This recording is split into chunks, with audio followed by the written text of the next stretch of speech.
Hello and welcome to 100% Real with Ruby. Today I have Jace Lopez on, and this is going to be one about muscles, training, results, and getting strong as fuck, getting built as fuck, getting jacked as fuck, whatever it is the process of what happens inside of the gym that allows body transformation to occur. You can't diet your way there. You can't walk your way there. You can't run your way there. It's done in the gym because nothing else builds muscle but what you do in the gym. But something else that we were just touching on before I clicked record was that sometimes the adaptation we're after is a strength one. And this is, I feel, one thing that a lot of women miss because they're chasing the high reps, the burn, the pump, the circuits, the stuff that feels like it's burning the most energy or calories. But when you train to get stronger, that gives you a bigger capacity to then move more weight, to then build more muscle. And something that people don't talk about is, yes, exercise does burn calories. And the more that you're able to lift with that potential, the more calories you're going to burn. But that should not be your focus. Just because it does something doesn't make it your focus. But with that, I'm going to let Jace introduce himself with mistakes that he sees in his gym and touching on that rep one as one of the main ones, because as soon as you mentioned that, I'm like, this is a really important point. Yeah. Well, so first of all, my name is Jace Lopez. I've been coaching for about 10 years now. I've devoted majority of my life to building muscle. I've been working out since I was about 15 years old. I grew up a little taller, thinner, skinnier guy. So wanted to play college football, went into bodybuild. Ultimately, my main goal was to add more muscle mass. So the past 15 years, if not longer, has been devoted to that craft there, and all the things that I'm going to tell you guys aren't just from the research, aren't just from, people in our industry who are high level and doing the stuff. It's a lot of what I derived over time, my training has led to this over time. So, at this point, in my journey, I'm trying to just cut out all the BS and just state what actually builds muscle optimally, because again, we could build muscle with a booty band, to a point, right? But, over time, it's not going to work anymore. So what can the advanced person, as far as been in the gym for 2, 3, 4 years, do now to maximize muscle gains as quickly as possible? So you mentioned a few myths, Ruby, right? Yeah, a few myths. One of those was what you said, high reps, right? And I think people they confuse a pump or soreness with muscle progress, right? Because when you first start training, sensation is going to be your biggest asset of like what works, right? Like, oh my gosh, I did this adduction machine and I was so sore the next day, so it must be working, or I did this bicep curl and I had this huge pump on my biceps, it must be working, I must be getting larger, when we know now that that's not always the case here, so as far as maximal hypertrophy, our goal number one is progressive overload. We want to get in a place where we're building more reps. We're creating a higher stress stimulus or adaptation from doing more weight or even better execution over time here. So again, if we're not progressing a program over time, I say over time, it's like over a year's time. So for example, if I'm doing a pendulum squat, I do it for 6 weeks. And I just say I build some strength there. Those are more neurological adaptations. My body and my muscular system are just getting better at activating, recruit more motor units for their exercise, right? Well, really, the honey is like whenever you plateau in a movement because you progress so far, now you're actually building new muscle there. So you want to go ahead, Ruby? This part, no, sorry. That part that you just said right there is the thing that I've been wrecking my brain on trying to get out there. This is what is important. People feel like it's not working anymore as soon as they stop seeing progress, or because reps start to fall down, or they might have to drop the weight 1 week. But when you're really training for results, you're going to expect reps to fluctuate sometimes, going up and down. Weights will fluctuate up and down. It's not a continual progress upwards. Progressive overload isn't just about a continual progress upwards. There are fluctuations. There's noise in the data. It's like for the people that weigh themselves every day, seeing noise in the data of that going up and down, but eventually dropping if it's in a fat loss phase. That's the same with weights. It's going to do the same thing, but the trend will be up. But sometimes it won't be up because, like you said, there will be neurological adaptations sometimes where we now change to 4 to 6 reps versus doing 12 to 15. You're not going to use a 12 to 15 weight for a 4 to 6 rep thing, or a 4 to 6 rep weight for a 12 to 16 rep thing. Like, if you're able to do 12 to 15 reps with a 4 to 6 rep weight, then we have other things to talk about right now. And there was just one more thing that you touched on before you go on to that part: booty bands. Jace has been at this for 15 years, and this is the reality of change. He saw a lot of change at first. He saw muscles growing. He had that dopamine rush. Now he looks the same every fucking time I see him year after year. It's like, dude, you look the same.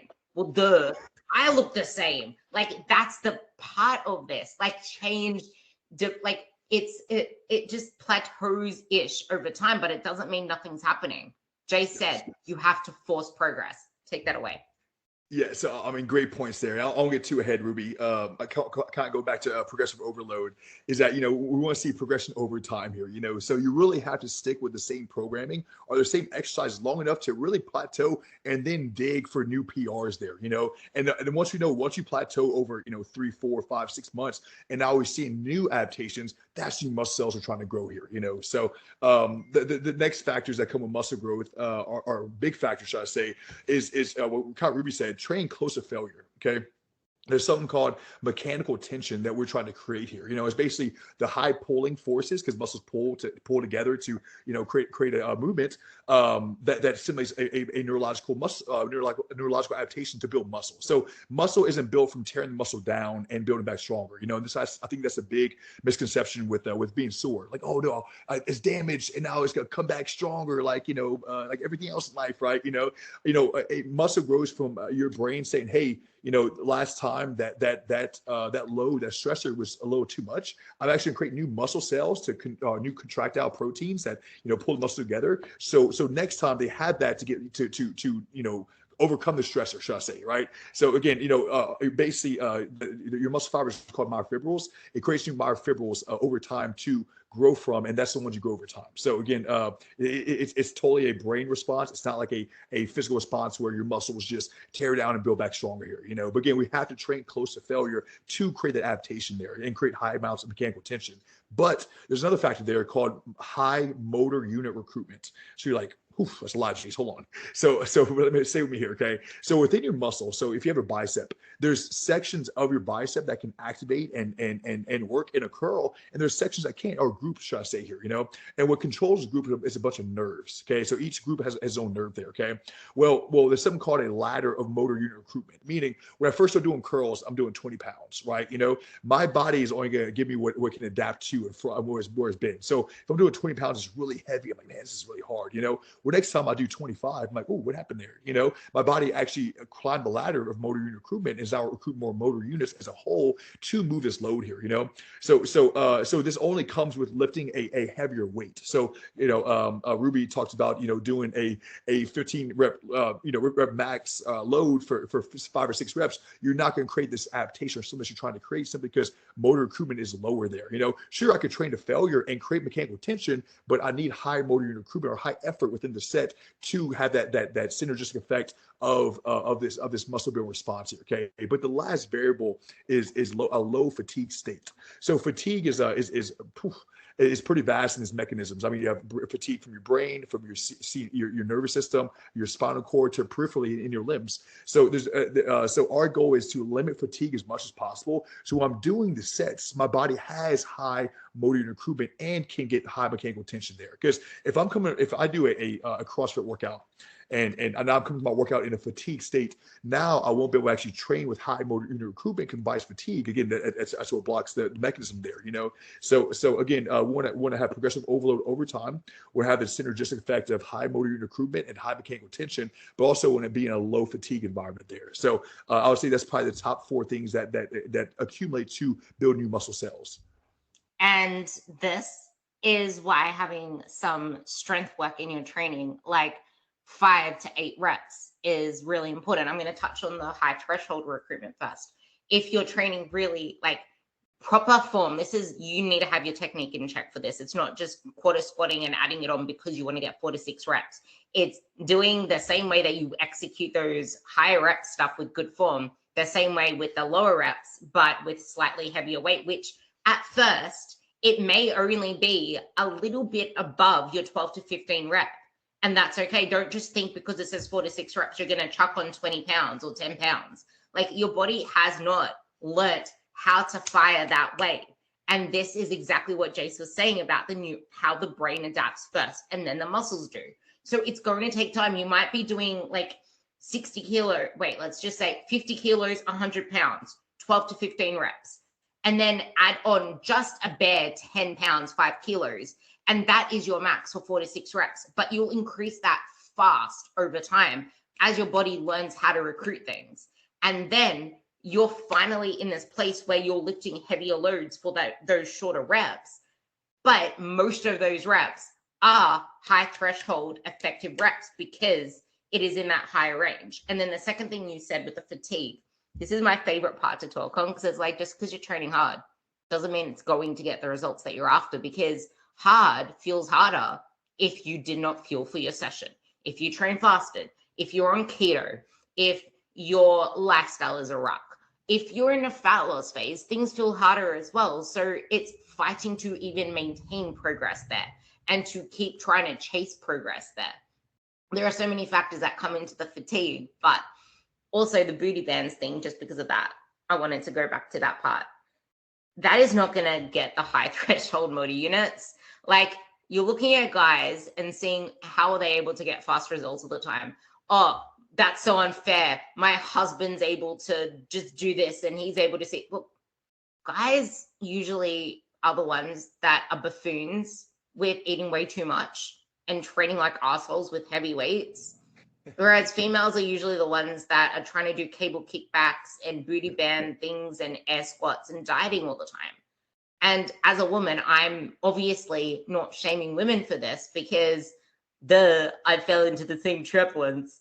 But men and women shouldn't really train all that differently. Expand.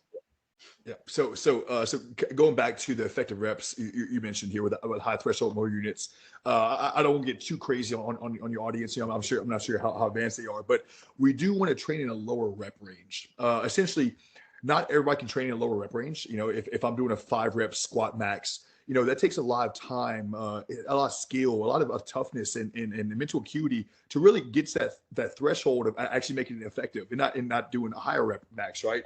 So, but the thing is, according to Chris Beardsley's five effective reps model, your last 4 or 5 reps are the most effective towards muscle growth in your set. So if you're doing 15 reps or 5 reps, I get the same outcome, but if I do 15, those first 10 weren't really going towards hypertrophy that I want here. It was really going more towards fatigue, So us training and learning how to train and eventually training in a lower rep range is how we manage fatigue, create more effectiveness and intention within our sets, but also make more progress over time there. So, but you did mention that men and women should train very similar. So physiologically, there's no like, hey, women got to do this many reps, or they have to do this exercise, right? It's what do you need at this time, right? And from there, you prioritize that movement, or that muscle group, should I say. So men or women, they can all train lower rep range. They can all train heavier and of course, train close to failure and be effective there. There's no, like I said, cable kickbacks or bands that you have to do. It's all what you need to do, of course, what you're intentional about. Yeah, and I do want to say there's plenty of places for 10 to 15 reps, because it's effective for the fact that it increases time under tension if you use your rep ranges right. It's not just about hitting 15 reps. It's about making those 15 reps effective where you're literally about to fail the 12th rep. If you're about to fail that 12th rep, then you know that your 15 rep set has been effective. And it's not just about, like, we were talking about going from A to B. And it's not just about, okay, let's look from A to B. And it's not just about pumping out the reps. You're allowed, like, resting and pausing if you need to get out all the reps, and then just working on reducing that resting time in between and trying to get more done in that period of time without needing to take a little breather first. Like, that is important as well. Now, talking about effective, because we just said lifting from A to B without actually focusing when it comes to muscle-centric movement, there are no pushing muscles, just like Jace said. Muscles pull. So when you're doing chest presses and shoulder presses, all that kind of stuff, the muscles aren't pushing, they're pulling. If you can imagine what those muscles are doing when you're lifting, it can make it so much more effective to make sure that the tension that you are creating and the weight that you are lifting is going on the target muscles. Expand. Yeah. So one thing coaches we try to do is we don't think movements. We think of functions. So if I know my pec abducts my humerus towards my sternum, I'm not going to say, okay, well, look, you have to incline press and horizontal press and dip this. That those are movements, right? What's the best muscle function according to what we need to build here? So and we just make it fit that movement for you here. So again, going A to B is so short-sighted because I can do a press, but if my hands are too close, I'm doing more triceps. I'm doing more elbow flexion, right? Well, if I'm too wide, I might put my shoulders in bad position there, So while if I focus on I guess you say moment arm, focus on the longest moment arm from where that joint starts to that muscle and internally, externally, I'm going to get the most tension in that muscle possible, which ultimately is going to grow further than just grabbing the machine and do as many as possible. So again, we don't want to focus on going A to B with movements. We want to focus on the actual function of the muscle and how it relates to this movement and then make it fit that. Yeah, and this can be related to, I know that you like using the pendulum squat as an example, but I like relating it especially to hip thrust because most people don't hip thrust correctly. They load everything but the glutes, and they don't, like, the hip thrust isn't something to just load the heaviest weight on. It's more one to get higher reps for because it's a shortened range movement, not a longer range movement. Like, yeah, go for 6 to 8 reps on your RDLs. But when it comes to hip thrusts, that should be more of a let's get tension on this muscle. Make sure we're using it for what it's for, which is the shortened range motion, which is getting that full thrust at the top. Expand. Yeah. So no, she's 100% correct here. And there's a principle called neuromechanical matching that's really going around, and basically it means that that movements are all brain centric, meaning that my brain is going to send activation to the muscle that has the best leverage. So if I'm trying to do a bicep curl, and my elbows are in front of my chest, I'm curling. I'm putting the bicep in a position to actually work here, right? Well, if I put my elbow behind my body, I'm actually putting myself in a weaker position because now there's less leverage to pull from the bicep. So making sure we're putting ourselves in positions to have the most leverage in that targeted muscle is a goal. So what Ruby said, if I'm doing glute thrust, the glutes have the best leverage in hip extension at the very, very top, right? Or hip flexion at the very top. So us focusing on not going too far down, not maybe coming too far up and getting the lower back involved in there, and having good execution ultimately is going to make the stimulus effective for the glutes and not other muscles there. How can we get women especially who are caught in the rat race of chasing load all the time and progress all the time? Because if it's not on the scale weight, it's in the gym, chasing extra reps, chasing extra volume in some way that isn't actually conducive to results. It's just leading to fatigue or just doing things for the sake of doing things without getting results. And I see this mostly with legs, which is why women complain mostly about the fact that they have spongy backs of the legs, which hamstrings, I swear, are the hardest things for women to tone because no one knows how to hinge properly. So it's really important to get these mechanics in place and not just load things up for the sake of loading things up. Once you learn how to execute, it is so much easier to then load it up.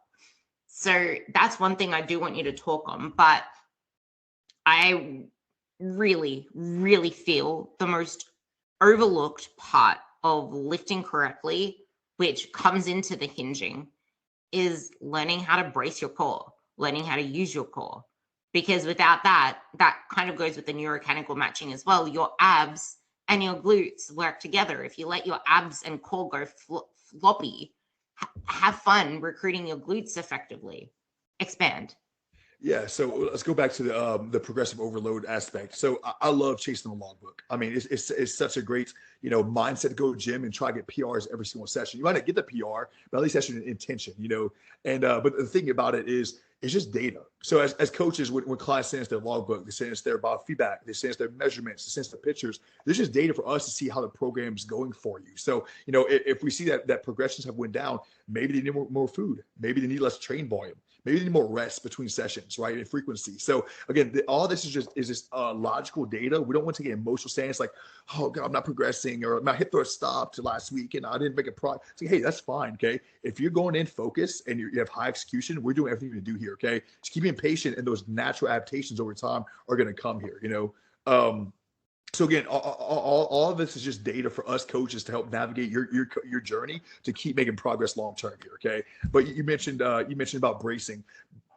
I think powerlifting is one of the best backgrounds in this whole gym realm, because essentially powerlifting is done with a barbell, which is the most key aspect is bracing. When I say bracing, I mean bracing from your core to screw your feet in the ground, bracing your joints, internal bracing here. So you learning all those methods early is going to help your ceiling of strength skyrocket over time here. Because essentially, building muscle is strength training. People try like, oh no, strength is 1 to 5 reps, and build muscles 10 to 15. No. Again, if the last 4 or 5 of a set are most effective, I could literally train 3 or 4 reps per set and still be effective in muscle growth, right? So, but the only way I'm gonna do it effectively is if within my sets, I'm bracing internally so I don't miss reps. So, if I'm doing a hack squat, I'm braced with my back pad, brace my shoulder pad, brace my feet. There's 3 bracing mechanisms, even my hands, right? But I still have to be intentional about bracing my core and screw my feet in the ground in order to keep that tightness on the way up and down to get more reps over time. Because you see people, they're doing a set, and they're doing a set of high reps. They're doing 10 to 15 reps, and once you get to 12, they're so fatigued they can't even have a good eccentric and get tight to come up for the next rep. So they don't really fail from mechanical tension and that force velocity relationship. They actually fail from fatigue. So again, that's another reason we'll actually train at lower rep range and learn best bracing mechanisms for these movements so we can progress more over time. If you want to keep yourself in the gym long term, learn how to brace, because you will get so many, I will actually make it that blunt out. You will get so many injuries without learning how to brace, because on the leg press, if you're loading it up and you're not bracing, expect your back to blow out. If you're not braced, I put this onto my stories yesterday because I realized it when I shared how huge my belly looked. It was just like this big, giant water balloon pressed up against a rowing machine. Like, if you are, because you're pressing your body against a rowing machine, what do you expect? But if you're in a leg press, or if you're in any position trying to keep your belly looking thin and tight for camera or for other people, you're going to get injured, because that isn't bracing. There is a difference between sucking your belly in and bracing. And so many people, me included once upon a time, popped their backs because they weren't bracing. Except this one time I popped a rib that was sore for literally 2 months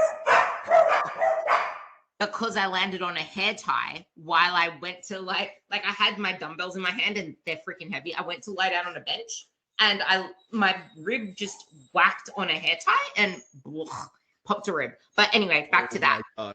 I know, it was so painful. I couldn't do anything. And it's not until you realize, until something happens to you, that you realize how much you can't do. And the goal in training is longevity. And if you haven't got those foundations in place, you can't load things up and chase progressive overload without that functional base, because you will get injured on the way there. The goal is to keep progressing. Otherwise, you're going to keep hitting plateaus and then have to change things around because now you're injured. So bracing is so important for everything, everything. When you're doing arm training, I always say arm training is full body training. Yep. Lower body training is full body training, because you need to brace your thorax, your torso, everything here to squat, to deadlift, to RDL. Everything needs to be braced. Same with when you're doing pullovers, when you're doing bench presses. You need the glutes engaged, the adductors engaged, all of that stuff engaged to have a tighter core, because everything works together. The core, you could say the core is essentially your whole body. I feel like the adductors and the glutes are massively overlooked when it comes to the core, but also breathing. How are you breathing through your lifts? And I got something else too. So what's good about bracing is you actually learn how to breathe through your diaphragm. So I don't want to breathe through my lungs and expand my rib cage because that bracing mechanism in my midsection is not even active, you know. So it's actually a skill to learn how to actually do that muscle. It's actually a muscle contraction, expand your diaphragm, right? So that takes a while to do as well. But why do we fail exercises? If I'm doing a set and like, oh man, I failed, you know, that the muscle fail, did you know, have like CNS fail? Why did I fail? You fail because of a brain signal that perceives a high level of effort. So your perception of effort can either limit or expand your set here. So again, if I'm doing a 40-yard dash, I'm running as fast as possible. I'm gonna start slowing down at some point. Why is that? Of course, we blame lactate, ATP, things, other things as well. But my body's saying, hey, he's going a little too fast. Then he's going before. Maybe the stretch is a little too high. Let me slow him down a little bit to make sure he don't pop a hamstring or hurt himself or slow his heart, right? You know. So same thing in the gym. So if I'm curling, and I'll begin to fail, that high level perceived effort is going to make me fail faster. So if I learn how to breathe through a set, stay calm, because again, my body's breathing and his nervous system are very related. So I could literally breathe really fast with this and create a nervous response and a sympathetic response and drive more cortisol, right? But if I actually breathe and embrace every rep, I create almost like a rhythm or a groove with my reps, even with heavy weight. My body's like, okay, he's under a lot of pain. It's getting really hot in here and hard, but he's staying calm, so he must be okay. Let me send him more energy. Because if not, that high precision level effort will drive down motor unit recruitment to where I literally can't. I'll fail early in the set there. So again, you're not only doing this for safety, longevity, but also you're doing this to keep yourself calm to get more reps over time.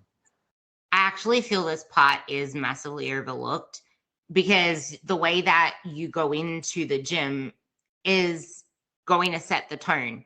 If you're going in and you're like, your mindset isn't in it, if you're doubting everything, if you're going to fail something, if you think you're going to fail something, you need to have it in your mind that you can do it. Visualization is such a huge part. And that's where chasing the logbook can actually, that's the most fundamental part that you just said there. It's yes, chase the logbook, but it's data that you can't get emotional about. It's just the aspect of wanting to do your best, knowing that you might get a less rep. You might get 2 less reps. You might need to drop the weight back, but you're still pushing to try to beat last week. And who knows, maybe the following week you might get a whole new PR because fatigue accumulates over time. And most of you doing this don't lift as athletes, as a job. You don't own gyms. You're not PTs. You have other confounding variables that add to fatigue, which now I really want to talk about nutrition for results, because you know the realities of so many women. Well, we got one more thing to talk about. Go. Okay. So doing too many sets in the gym.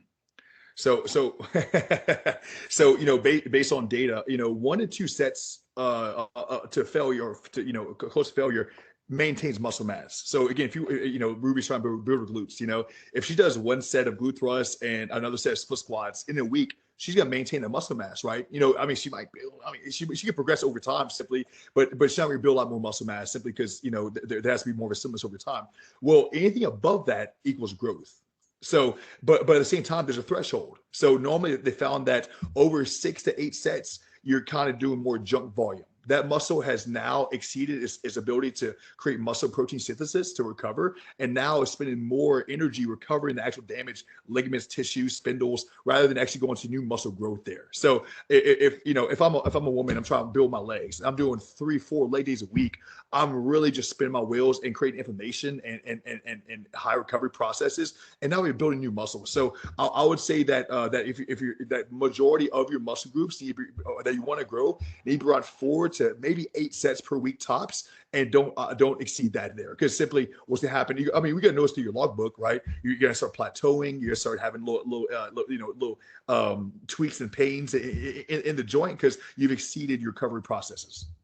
I do want to quickly just put some caveats to what you just said, in that most people could probably get away with more simply for the fact that they aren't training effectively for effective reps, for effective sets, and doing cable kickbacks aren't included in this stuff. Like, this is effective exercises, effective stuff that is going to get you training in that effective rep range. And over time, you will get better at it. And this is why the more that you advance, the more that you progress, it doesn't mean add more sets, add more reps, add more days. you get more out of less. You get more out of less if you make the less more, because less isn't better if you don't make the less better. So I feel like what you just said there, I'm just like, yes, so many people, like if you see people's gym programs, it's like 4 sets of 8 to 12 of every single adductor, abductor machine, glute kickback machine, hip thrust this, sumo squat, sumo deadlift. We like it's, you know, that it's a typical gym bro program. So I loved that you brought that part up. Thank you. Well, and way to bow tie that. You said best, but the longer you train for, the more advanced and stronger you get, the less you need to create a stimulus. So, you know, at first, maybe doing 3 to 4 sets per exercise is valuable, right? Again, you're learning the motor complex of you know, the movement, and you're getting a good pattern of how to move the load A to B.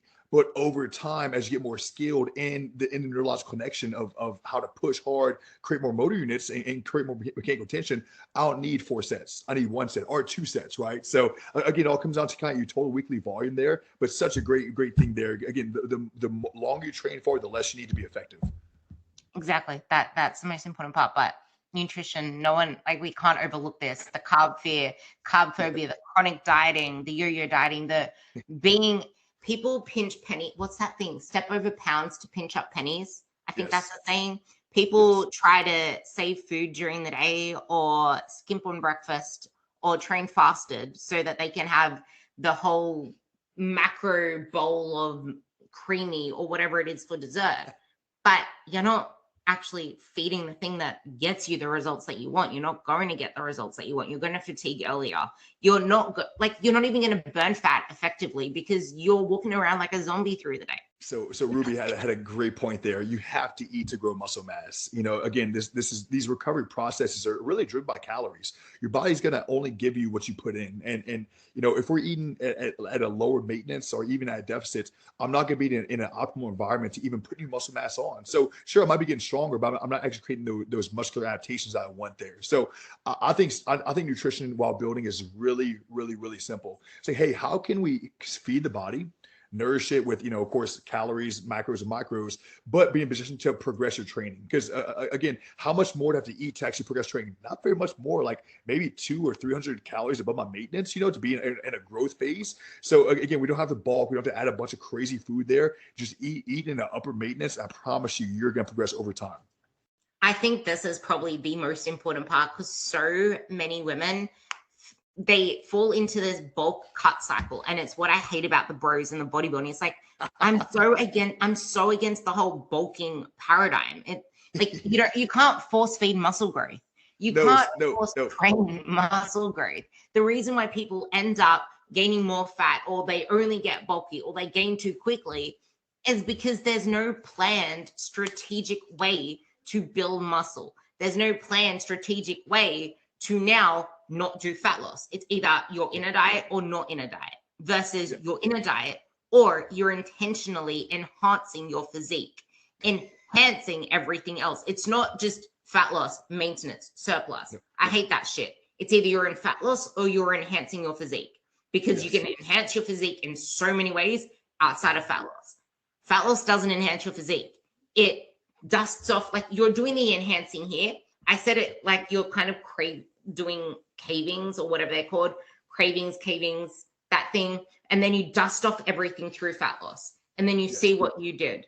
It's engravings. That's the word, engravings. You're doing engravings. And then you dust off the dust to see what happens there. The progress is here. The revealing is here. The more time that you spend here, the less time that you will need here, because now you're maintaining. And people doing like, this is something that I would love to hear more on, because people think that 1 year is enough to build the muscle that you want and then back into a diet. Let's just keep shredding for every summer. That's the reason why you keep having to do weight loss transformations.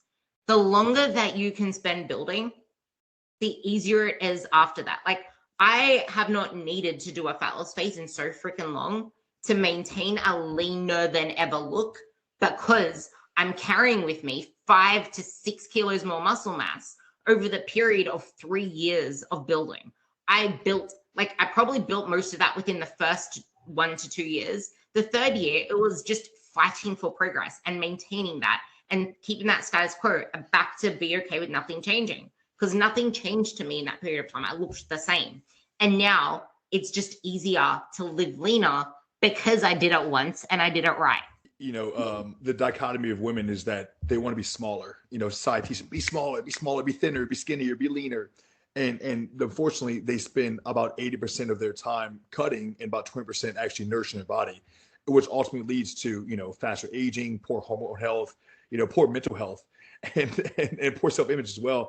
But really, we want to flip that. It should be about 80% feeding up, building muscle, nourishing your body, and 20% dieting, like Ruby said, to uncover the engravings there, so actually see what you built in that time. So us coaches, rewiring the mindset of like, hey, like instead of smaller, think stronger, and instead of leaner, think healthier, right? And what's funny is look at a woman chasing strength. She's gonna look, feel, and mentally be in a great spot. Look at a woman always chasing fat loss. She's never happy. She never really makes progress. But over time, within 3 to 5 years, she's going to put weight on. Now she's on the other way now. So it's like, oh, shoot, I want to lose 10 pounds. And I actually gained 5 pounds over 3 years. And I look worse. I lost muscle mass that time as well. So again, our goal as coaches and leaders in this industry is to rewire the mindset of leaner, skinnier, smaller, and to more, healthier nourishment and stronger. You can take a lot from bodybuilding comps in a sense as lessons, because after doing 8 shows in a row, I realized that in the period of time that I was prepping for comp, I was slowly looking worse comp by comp. Like I looked amazing for my first 4, but after that, I looked gradually worse because over that period of time, I wasn't able to build as much muscle. My body wasn't able to use the glycogen store because your body adapts to what you give it. I wasn't even able to adequately use carbs the way that I should be using them because my body was in such a hormonal low storm. And yeah, it was a hole. And that's where you don't have to compete in bodybuilding to get to that position of time. The chronic dieting does it. And every single time you need to do it again, you're going to end up with more fat, less muscle. Because if you're in a fat loss phase, most people listening to this are not going to be building muscle. It takes, you need to be at least eating at maintenance. You don't need a huge surplus to add on to that. But sometimes you need to come to reality. There are people that think that after 2 years of building, if they've never went into a surplus, that if they then just go into a deficit again, although they're already pretty moderate and they've just sat at maintenance, just going to a deficit again is going to reveal this whole new thing. But you never actually gave yourself enough time to fuel up and build the tissue that you're hoping to see. Yeah, I mean, women grow muscle at a tremendously slower rate than men. So, if you're spending majority of that time in a lower maintenance, you're putting on a fingernail muscle per year, right? So again, our goal as coach, what we're telling you guys is to maximize muscle mass. How do we maximize this growth here? But I would say the ultimate goal over time is to be in a place where, in 12 weeks, if you want to do a bodybuilding show, you want to do a powerlifting competition, you want to do a marathon like Ruby, you're able to, because you're such a good spot metabolically. You have enough money in the bank hormonally, and of course, through the calories you eat over the past few years, that you have the option. Say, hey, if I want to cut, I can. If I want to, go vacation, I can. If I want to, do a strength competition, I can there. So you're not choosing one based on what you're focused on that entire year, because you're in such a good spot hormonally and metabolically. I actually think this is probably going to be the best way to spend the next however long summing this up, because there's so much I want to dig on just in what you just said. You sparked so many thoughts. You want to be in this place where, yes, you can just do these things, and that's where I am now. But yeah. I've been doing this I've been telling people 7 years, but I've been lying. I'm sorry. It's almost 9 years now. The lockdowns completely made me forget what age I am and what year I'm in. And it continues to do that to me. No matter where I am, I just keep forgetting. But I've been doing this for 9 years. And after 3 years of building, and I did not do a fat loss phase until after that 4th year, but after 3 years of building, +1, I've got to this place where I can do this stuff. And it's funny because the last time that I was doing running because I wanted to do a triathlon before they put us into a friggin' lockdown again. But I had people asking me, oh my God, your legs are so amazing. What are you doing? Everywhere people were asking me, because I never got asked that while I was quote unquote bulking or quote unquote building. People just said your legs are amazing. they're nice. I want your quads. But people were actually now asking me because they started to lean out as I started to lean out, because this was when I did my fat loss phase. Again, that highlights what you do in a fat loss phase is the result of everything you did outside of a fat loss phase. Now, that point aside, then when I was running, people were asking me about my lean legs. What do I do for legs? And I used to laugh my head off because I hardly trained them. Hardly. I did not do very much. And if I told people what I did, they're like, no way. How did that give you legs like that? I'm doing so much more. I'm like, because what I'm doing now isn't what gave me my legs. It's what I've done the last freaking 4 years. Back then, it was what I've done the last 4 years is what got me my legs right now. And people think that running keeps them lean. Running makes you lean. And now there's this hybrid era where people are running more because the people that they see doing hybrid, like me, they look good. They have muscle. But it's not running that gave me this. Oh, but running sprints gave me muscle, gave me leaner legs. Well, that's because it helped put you into a deficit. It did not build the muscle there. Expand. Yeah. So, oh man, that's tough. I love this topic. I think one thing she said was that, she put the work in up front. Now, whatever she does, she's gonna look awesome doing it. I mean, she could start some jujitsu and MMA. Like, oh my gosh, was that what got you these legs? She's like, no, the squats for past 10 years of progression got me here. So I would say that if you really want a muscular physique and somewhere to be confident and proud of for the rest of your life, spend 3 to 5 years in a season really chasing hypertrophy. Just really chase it.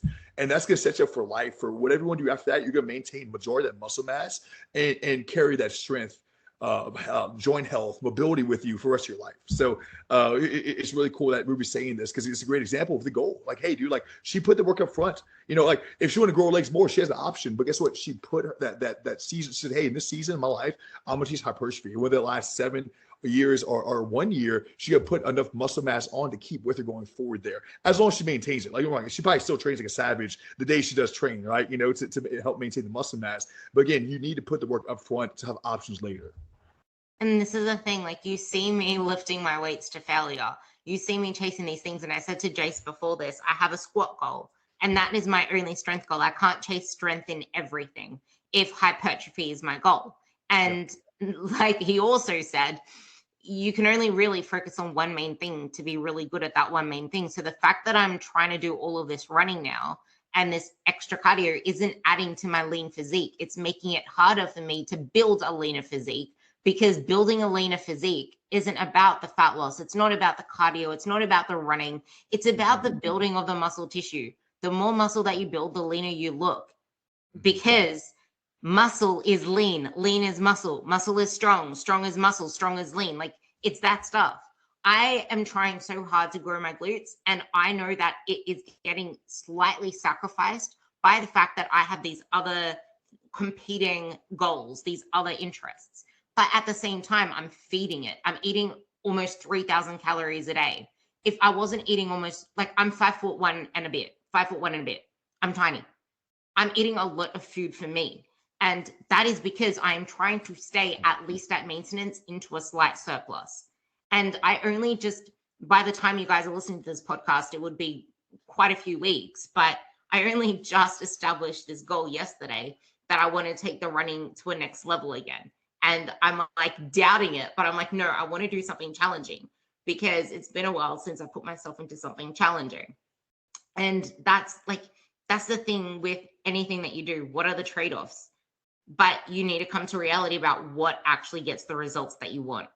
Adding in running isn't going to get you leaner. I like this part. I want you to go on about this feeding and calories thing to really drive it home because what you said before is so important. Yeah, I mean, you put a bow tie on that, Ruby. Choose one thing and really chase it. And that when I say chase it, nutrition, mindset, training, and lifestyle factors. It all has to culminate into that one goal. Because again, I can't say my goal is hypertrophy. I'm getting 20,000 steps a day and eating like a bird. So I have to, like I said, eat in an upper maintenance. I have to, control my activity, so not too much energy expended outside the gym, and I have to recover outside the gym when I want to do train for progression. So if you just keep it as simple as possible and focus on keeping the main thing, you're going to be in a great spot to progress over time. I love that. So I think a great way to tie a bow on everything that we said to make the official handshake of nutrition and training is, okay, let's marry this together for the greatest mistakes we see in the social media industry, especially, but in Facebook groups, in Instagram chats, in just people talking to each other with like dieting. Dieting is the default these days. It's all people know, yet people want a leaner physique. Dieting isn't like the body you want isn't on the other side of dieting. Dieting might be a part of it, most likely is a part of it for so many of you, but that's the thing, it's a part of it. Sum that up and sum this podcast up with your little. And Ruby had a great point there. Dieting is such the go-to for most people for progress because it's about less. Right. It's like, okay, well, I don't know what I'm doing, but I know if I eat less, I'm gonna see results, and the answer isn't less, it's not more, it's more precise. Like let's get more granular, more accurate on what's put in your body, the timing, the sources, how you're training, what movements you're doing, the volume, how you're recovering, and how also you're adapting over time and checking in with yourself or the data we mentioned earlier. So again, it's not more intensity or less this, it's more accuracy. So again, when you hire a coach, we take care of all that for you. Like, hey, all you gotta do is follow the program that I wrote for you. You update me. I'm gonna read your data. I'm gonna have it all in front of me. I'm gonna critically think what's the best move for this and possibly adjustment for this physique going forward to perform better, to look better, and have better feedback. And we make that adjustment and keep going there. So it takes the guesswork out of it and makes this process a lot smoother, a lot more enjoyable, but a lot faster as well.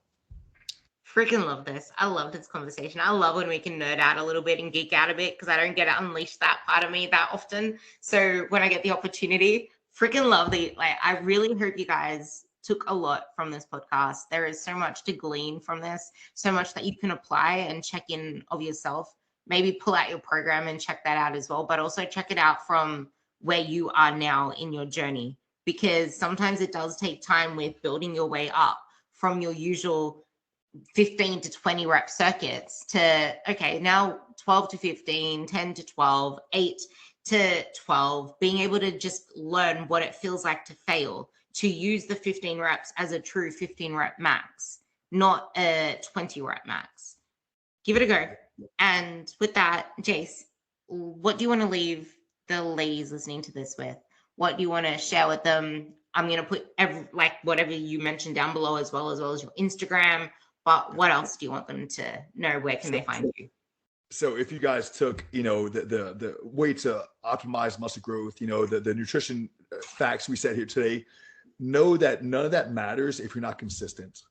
You have to follow something long enough to see results and then build on top of those results and then build an opinion if it works for your body or not. So again, I think too many people are just program hopping. They're just, they're doing this from Monday, Friday, but on the weekend they're blowing it all, So again, if you're just consistent, and again, I think committing to something scary, right? It's scary being new with something, scary sucking something. It's scary, to do something like, oh, this is forever. Just tell yourself, hey, in this season of my life, I'm gonna chase this. I'm gonna be an amateur. I'm gonna go through hard work, all the pain, all the learning curves, but I'm gonna chase this here. You're gonna be a lot more successful long term from just being consistent. Honestly, it doesn't matter what the hell you do with anything we said if you're not consistent with it. So I love what you said, consistency with intensity. So Jace_Lopez_ is where you'll find him on Instagram, and I'm sure everything else you'll find through there as well. But thank you so much for coming on. I really hope you guys enjoyed this. Reach out to Jace, check out his training footage that he shares on his stories as well, because he shares what training hard looks like as well. And when you actually watch people like me, like Jace, in the gym, not training tutorials. Training tutorials are bullshit. They're showing you proper form. They're not showing you the last few reps. They're not showing you in the moment data. Watch people training hard. Watch what the people do that have the physiques that you have. What do they do? But you don't see what's behind the scenes either, but at least you can see how they train. Do that. And yeah, thank you so much for coming on. Thanks for having me, Ruby. Bye, guys. And please give this a 5-star rating. It will mean the world to me.